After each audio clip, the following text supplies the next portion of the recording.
Bien, muy buenas tardes, estimados alumnos. Vamos a dar inicio a la clase número 5, siempre concerniente a los aspectos importantes del derecho internacional público.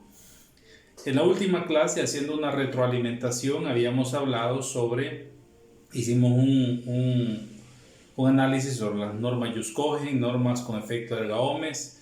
Hablamos también de el fundamento del derecho internacional público, ¿no? Que consistía en discutir sobre su legitimidad y sobre su obligatoriedad en un Estado. Ese es el gran debate, ese es el problema. ¿Por qué el derecho internacional público es legítimo y por qué debe ser obligatorio? Entonces, en un primer momento, recapitulando, habíamos dicho de que, bueno, por ejemplo, la teoría de la voluntad o voluntarista lo que establece es que lo que le da legitimidad a la norma internacional y obligatoriedad es la misma voluntad que el Estado ha expresado al momento de participar en la creación de la norma jurídica. La voluntad que ha expresado al momento de codificar la norma jurídica. Eso dice la teoría voluntarista. Entonces ha empeñado su voluntad y por esa voluntad el mismo Estado se ha autolimitado. Hasta cierto punto se ha autolimitado porque esta teoría voluntarista considera de que la voluntad pues, del Estado es absoluta, es irrestricta y es absoluta, pero ya cuando la empeña, la compromete frente a la comunidad internacional, pues ahí es donde le da legitimidad al derecho internacional público, a la norma, y le da el cumplimiento como tal. Entonces aquí también hay problema, a veces se presenta como de pesos y contrapesos, ¿no? Al autolimitarse, también en aras de salvaguardar derechos de sus ciudadanos debe acudir a la norma internacional. Podría ser en preferencia de la norma interna. Entonces, ese es el problema o cómo se resuelve el problema de su legitimidad según la teoría voluntarista. Y decíamos que habían dos críticas, ¿no? La primera es qué pasaría cuando un tratado se adhiere un Estado se adhiere a un tratado ya conformado, con principios, con reglas, con obligaciones, con derechos, con lo que sea, con formas de determinarlo, con formas de participación, etc., de contribución, de lo que sea, se adhiere. ¿Dónde queda la voluntad? ¿Tiene en realidad el Estado obligación de cumplirlo cuando no ha participado de la creación de toda esa estructura del tratado? Esa es una crítica que se hace, es una crítica, y algunos por ahí pueden pensar, bueno, pero si no participó no tiene obligación de cumplirlo. Pero entonces surge la otra pregunta, ¿cuál es el sentido entonces de adherirse? La norma jurídica internacional no se adhiere en los estados por adherirse, tienen una finalidad. Entonces, pero se genera esa crítica. Esto también puede verse en el sentido de que en algún momento pueda desmejorarle algunas de las disposiciones que hayan estado plasmadas ahí de las cuales él no participó.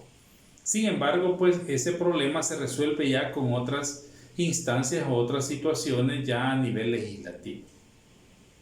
Y otra crítica que se haría es cuando hay, por ejemplo, voluntad de dos estados y de pronto uno de ellos se retira. ¿Genera eso una inseguridad jurídica o llevaría incluso hasta terminar el tratado internacional? Lo mismo sucedería con un tratado multilateral. Podemos pensar en diversidad de tratados, por ejemplo, en ayudas fronterizas, en ayudas o en tratados bilaterales o multilaterales de cooperación en la seguridad alimentaria, en la protección al medio ambiente, en establecer políticas públicas o en homologar políticas públicas, por ejemplo, para la protección contra una vida libre de violencia contra las mujeres, contra el narcotráfico, contra la trata de personas, la inmigración, etc. Pero si uno se retira, digamos, ya no entra, digamos, ya no está obligado a cumplir sobre eso. Entonces, son parte de los problemas y críticas que a la vez puede presentar esto cuando el Estado ve la legitimidad o la obligatoriedad de una manera hasta cierto punto diríamos relativa, cosa que no puede verse de esa forma.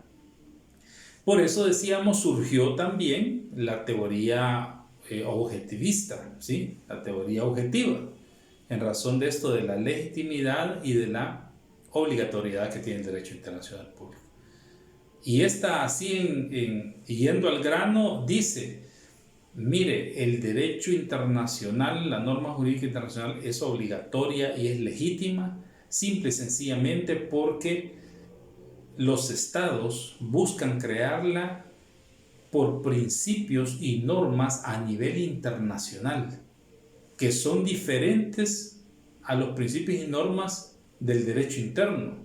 Por tanto, dice la teoría objetivista, por tanto, fíjense bien, por tanto, el Estado tiene que ir a buscar esas normas hacia afuera, esos principios, crear las leyes hacia afuera y no adentro, porque son dos cosas distintas. Los grandes principios de la comunidad internacional, los ideales y los derechos que se buscan tutelar a nivel internacional también, son distintos a los del derecho interno. Y eso es lo que le da legitimidad y obligatoriedad. Entonces, ahí está el punto del fundamento de la teoría objetivista, porque el derecho internacional tiene toda la coercibilidad como tal. Y esto está íntimamente relacionado con lo que leíamos del artículo 26. Si recuerdan, el principio pacta sunt servanda. Los tratados deben ser cumplidos y servidos de buena fe por los estados. Sí, entonces ese es un principio que a nivel universal que lo establece en la Convención de Viena sobre el derecho a los tratados y que todo estado está obligado a cumplir. Bien, ahora vamos a entrar a un análisis también importante, fíjense bien, de otro aspecto, sobre la relación que puede existir o que existe entre el derecho internacional público y el derecho interno de los estados. Cuando hablamos de esta relación, ¿sí? Aquí estamos hablando de dos cosas. Número uno, ¿qué eficacia tiene el derecho internacional público en la vida de un estado? Y número dos, ¿qué tanto se aplica? ¿Cuál es la aplicabilidad del derecho internacional? Eficacia y aplicabilidad. Eficacia y aplicabilidad de la norma jurídica internacional va ligada a la relación que tenga la norma internacional con el derecho interno. Ahí está el debate. Ahí está el debate. Entonces, esto puede verse, digamos, de dos puntos, antes de empezar a tocar las teorías, desde dos puntos muy importantes. Un aspecto, digamos, o punto teórico, que esto tiene que ver con la ley, en realidad. ¿Qué ubicación tiene la norma jurídica internacional dentro del derecho interno? ¿Qué ubicación tiene? Se puede analizar desde ese punto o desde ese aspecto, un aspecto teórico. Pero también puede analizarse desde un aspecto meramente práctico, es decir, cómo resuelve el Estado un problema, jurídico el Estado aplicando norma jurídica interna de preferencia o norma jurídica internacional de preferencia. Desde esos puntos de vista puede establecerse la relación del derecho internacional público con el derecho interno. Vean qué interesante. Vamos a analizar también más adelante cómo se ubica en nuestra Constitución la norma jurídica. Sobre este punto hay dos teorías muy interesantes. Dos teorías muy interesantes que hablan sobre la relación que existe entre estos dos marcos jurídicos. La primera teoría es una teoría dualista.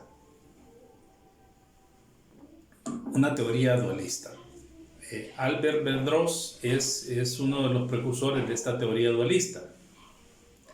Y esta teoría lo que establece es que son ordenamientos jurídicos distintos.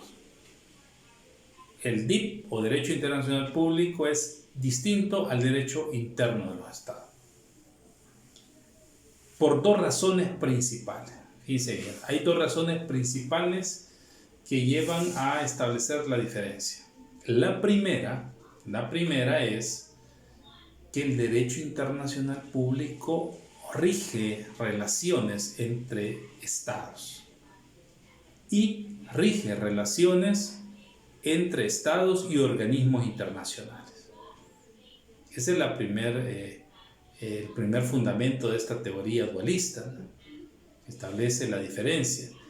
El DIP o Derecho Internacional Público rige las relaciones entre Estado a Estado o Estado y organismos internacionales, llámese ONU, llámese Consejo de Seguridad, llámese FAO, llámese OMPI, si te quiere, llámese OMPI, Organización Mundial de la Propiedad Intelectual, llámese Estado y Corte Penal Internacional, Corte Interamericana de Derechos Humanos, Corte Centroamericana de Justicia, etc.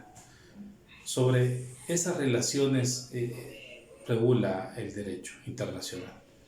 Y el segundo fundamento, el segundo motivo que da este autor es que sus fuentes, la creación del derecho internacional es diferente a la creación del derecho interno. El derecho internacional tiene como fuente principalmente los tratados internacionales. En un segundo lugar, podemos decir la costumbre internacional. La costumbre internacional, los tratados internacionales. En cambio, el derecho interno tiene como fuentes sus procesos.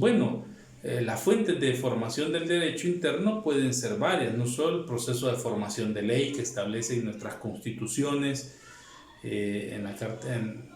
ya y previamente desarrollado, sino también, acordémonos cuando hablábamos de las fuentes reales, que es parte de todo el quehacer de las instituciones públicas o de las instituciones de administración de justicia, son fuente de derecho también.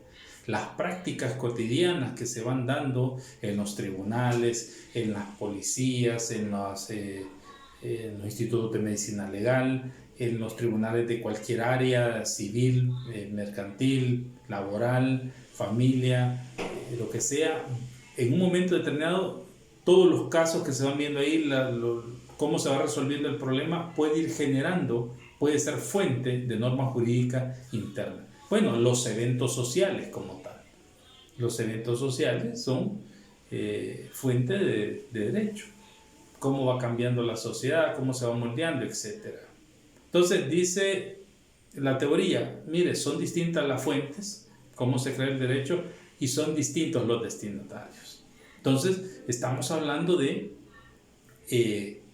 dos órdenes jurídicos distintos, y por tanto no hay conflicto en ninguno de ellos. No hay conflicto, los ideales son distintos. El ideal del derecho internacional público es mantener la seguridad pública, el bien común, la armonía, el desarrollo social, económico, el progreso de la nación. Y el del derecho internacional público es mantener las buenas relaciones internacionales de cooperación, de ayuda, de desarrollo a nivel internacional, de poder ir insertándose en procesos integracionistas, económicos, etcétera, de ayuda mutua. Entonces es parte de todo esas grandes finalidades mundiales. Ahora, dice también esta teoría de que el derecho internacional público única y exclusivamente puede convertirse en derecho interno cuando se crea una ley con los procesos internos.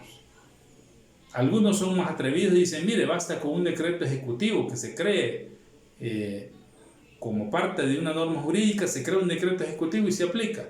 Ya es parte del derecho interno.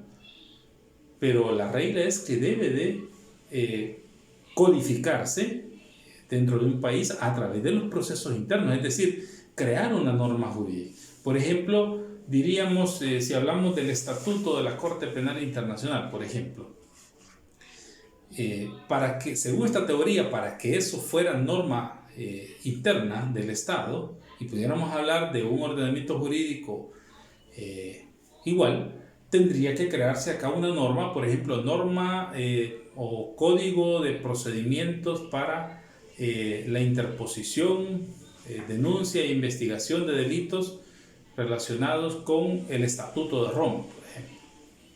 Y ahí se establecería la competencia de los jueces o los procedimientos, etcétera, la competencia de la corte sobre acá en El Salvador, las instancias, etcétera, todo. Entonces, solo de esa manera, dice la teoría dualista, puede convertirse en una norma jurídica interna. De lo contrario, son ordenamientos jurídicos distintos.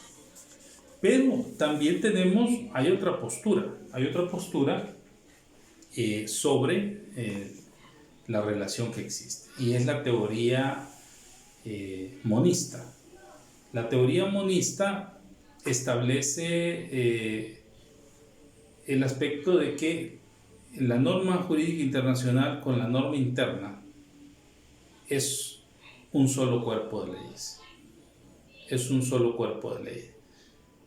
Y esta la divide, por ejemplo, en monista nacionalista, monista internacional y monista internacionalista dialógica. Dice monista nacional, monista internacional y monista internacionalista dialógica.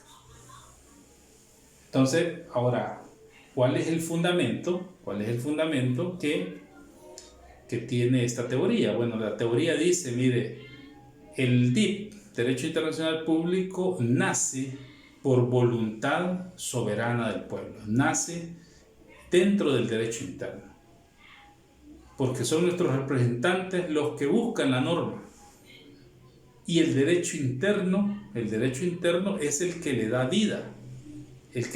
¿Cómo? Bueno, creando, por ejemplo, las instituciones dentro del Estado que apliquen esa norma jurídica. Porque cuando hablamos de la teoría monista, no reconoce ningún ente supranacional que le obligue a crear la norma. Y ahí también hay parte, digamos, de razón de esta teoría. La primera teoría tiene también su fundamento, buena parte de razón en su fundamento, ¿no? Cuando dice que los intereses, los destinatarios son distintos en ambos escenarios. Y esta también tiene su importancia cuando dice, mire, la teoría monista no reconoce ningún ente superior que obligue a un Estado a crear una norma jurídica. Es la misma voluntad del Estado, del pueblo, a través de sus representantes, lo que hacen o que motivan o que ceden o que permiten que se cree la norma jurídica y se aplique en un Estado determinado. O sea, ahí no hay ningún problema. Pero también aquí el debate se pone interesante cuando empezamos a ver esta clasificación de la teoría monista, cuando dicen, mire, hay una teoría monista nacional, y esta lo que establece básicamente es que ante un conflicto internacional, la norma jurídica de preferencia va a ser la norma doméstica, es decir, las leyes secundarias y nuestra Constitución como tal.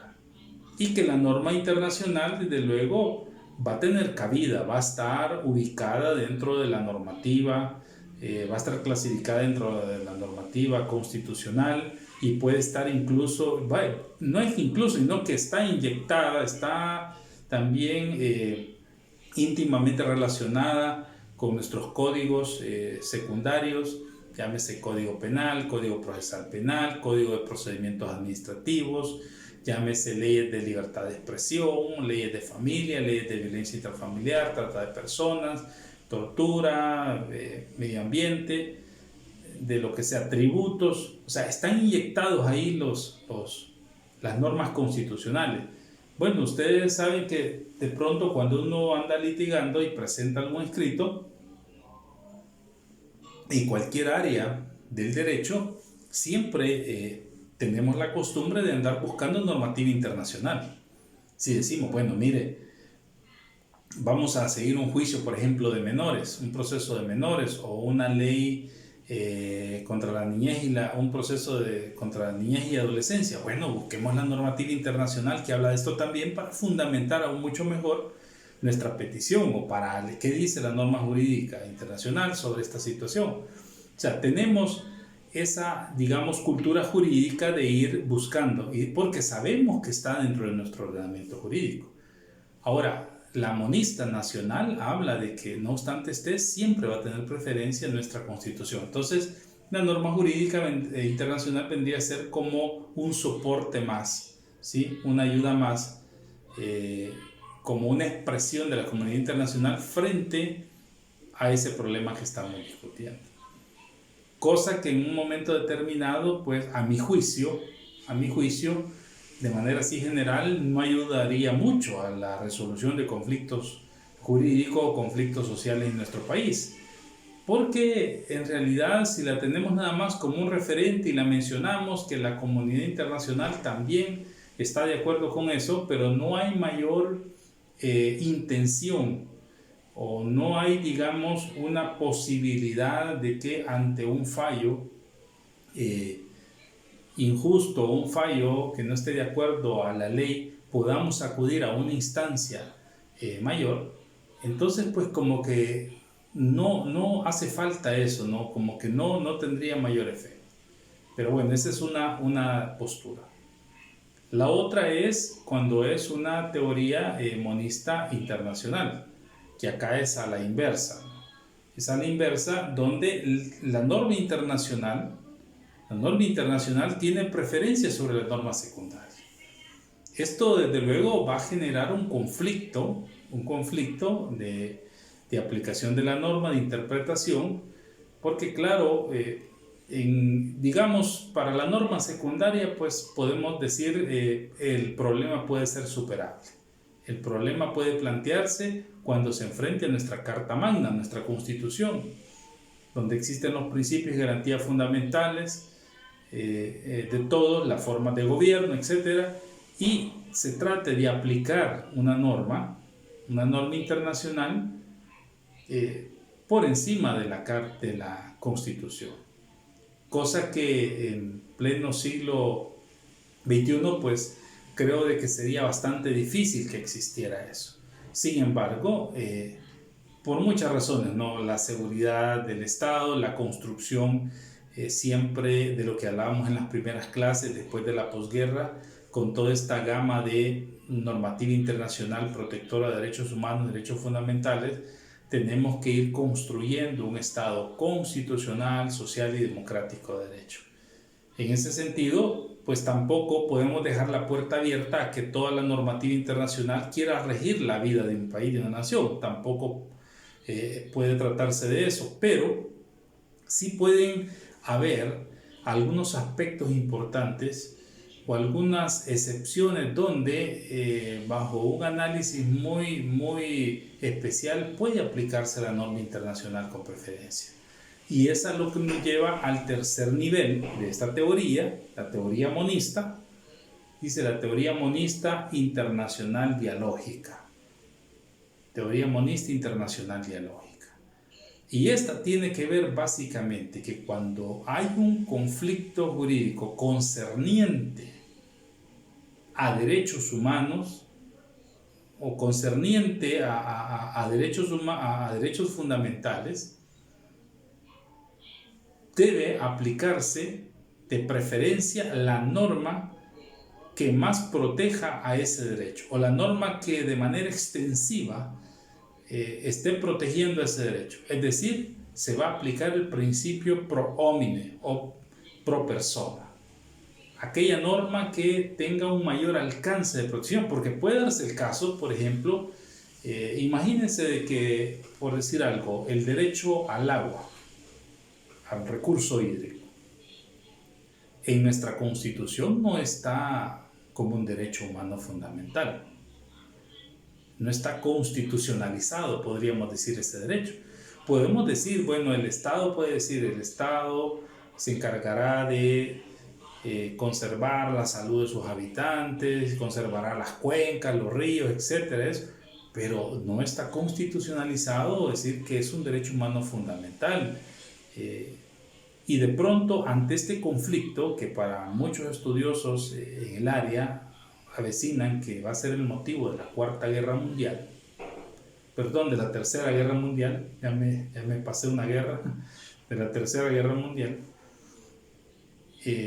si existiera una norma o si existe una norma jurídica internacional que tenga una protección extensiva, su alcance sea mucho mayor para los habitantes de un estado, en ese caso, ante un conflicto jurídico, tendría o debe de aplicarse esa norma jurídica aún con la preferencia pues que de la norma secundaria y hasta cierto punto haciendo un análisis de que nuestra Constitución no consagra ese derecho y por tanto el conflicto jurídico se va a resolver basados en la normativa internacional. Por supuesto, nuestro país tendrá que ser Estado parte del tratado internacional que rija eso, ¿no? O de un convenio internacional. Pero entonces cuando el legislador, cuando el operador de justicia le da preferencia a la norma internacional por tener una protección especial, aplica el principio pro homine, entonces ahí es donde se aplica este elemento de la teoría internacional dialógica. Esto conllevaría en un momento determinado para que tuviera un sustento legal también, de que nuestra Constitución tuviera un artículo donde se estableciera, por ejemplo, y dijera, en materia de derechos humanos relativos, podría ser a, pues se me ocurre algo, en materia de derechos humanos relativos a la familia, se aplicarán con preferencia las normas jurídicas que más protejan estos derechos, sean nacionales o internacionales. Allí estaría plasmado el principio pro homine. México, por ejemplo, tiene en su Carta Magna este principio establecido. Nosotros no lo tenemos como en nuestra Constitución. Pero, por ejemplo, dijera, en materia de derechos fundamentales relativos al juzgamiento de una persona, se aplicarán las normas más favorables para las partes. Ese es un principio pro homine establecido en nuestra Carta Magna. Claro, entre más se puede ir codificando y estableciendo esto, pues mucho que mejor. Es decir, todo tiene que ver con, aquí entran, claro, esto no es tampoco un ejercicio que va a ser de la noche a la mañana, no con reformas que van a salir de un mes para otro, ¿no? Ya sabemos el proceso de reforma de nuestra Constitución, cómo lo establece por periodos, pero se trata de eso, ir ubicando dónde se encuentra la norma internacional. Entonces, aquí encontramos ya en relación al DIP y a la norma interna estas dos teorías importantes, teoría dualista y teoría monista. La teoría dualista, recapitulando, son dos órdenes jurídicos distintos, por dos razones principales. Primero, sus destinatarios son distintos. En el derecho internacional hablamos que rigen las relaciones de Estado entre Estado y de Estado y organismos internacionales. Segundo, sus fuentes, su creación de la norma son distintas. El DIP se crea por tratados internacionales, por la costumbre internacional. Vamos a ver otras fuentes, pero esas son las principales. En cambio, el derecho internacional rige las relaciones de Estado y ciudadano, Estado y sociedad. Sus fuentes son distintas también. Sus fuentes, pues, por los procesos de formación de ley, por los eventos sociales, por las fuentes reales, el quehacer, cómo se resuelven los casos, aquellos casos, por ejemplo, que no tienen un sustento legal en el momento y lo resuelven por analogía, lo resuelven por haciendo interpretaciones un poco más extensivas de alguna norma, pero ya se sabe de que ahí hace falta, hay un vacío legal y es necesario regular esa conducta. Entonces, esas son las fuentes del derecho interno como tal. Y decíamos por otro lado la teoría monista, establece que ambos órdenes jurídicos son uno y los clasifica, decíamos, en monista nacional, monista internacional y monista internacional dialógica. Ya sobre cada uno habíamos explicado, la monista internacional da preferencia a la norma doméstica, la internacional lógicamente a la norma creada por los estados, y la internacional dialógica es capaz de ser aplicada cuando estamos tratando o resolviendo un conflicto sobre derechos humanos o derechos fundamentales específicos, que incluso puede ir por encima de nuestra Constitución, lo que conllevaría a ir haciendo las modificaciones respectivas a la Carta Magna. Bien, nos vamos a quedar hasta acá y continuamos en la próxima clase.